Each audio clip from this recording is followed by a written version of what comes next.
గుర్తుపెట్టుకోనండి. ఇప్పుడు క్రిస్మస్ వచ్చింది, బైబిల్లో ఎక్కడుంది? చెప్పలేడు. బైబిల్లో ఎక్కడుంది పండుగ చేసుకోమని? చెప్పలేడు. బైబిల్లో లేదు. బైబిల్లో యెహోవా నియమించిన 7 పండుగలు ఉన్నాయి. అది నీకు ఎక్కడ కనబడుతుందంటే లేవికాండం 23వ అధ్యాయంలో కనబడుతుంది. ఆమెనంటారా? పస్కా పండుగ యేసుక్రీస్తు అయి ఉన్నాడు. పండుగ మొదలైందే మరణముతో మొదలైంది.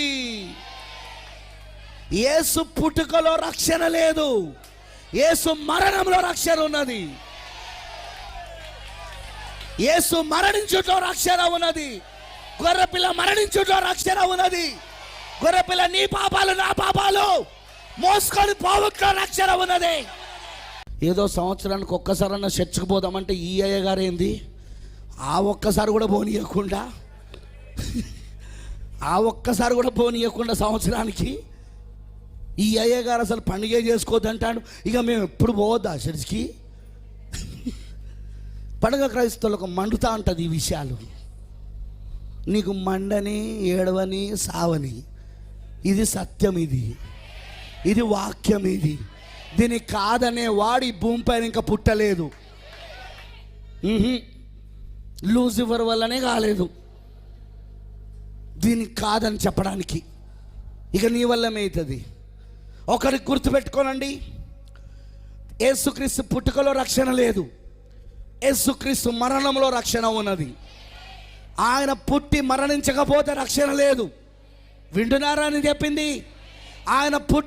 ఆయన మరణిస్తేనే మనకు రక్షణ. మన రక్షణ ఎక్కడ మొదలైంది? సిలువలో మొదలైంది.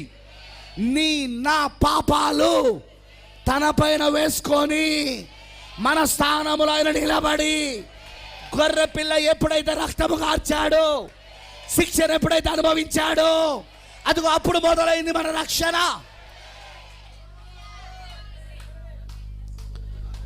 మీకు విషయం తెలుసా? ఈ రక్షణలో నువ్వు చేసేది ఏం లేదు, అంతా యేసు చేసేసాడు. నువ్వు కేవలం ఆయన రక్షకుడిగా అంగీకరించడమే.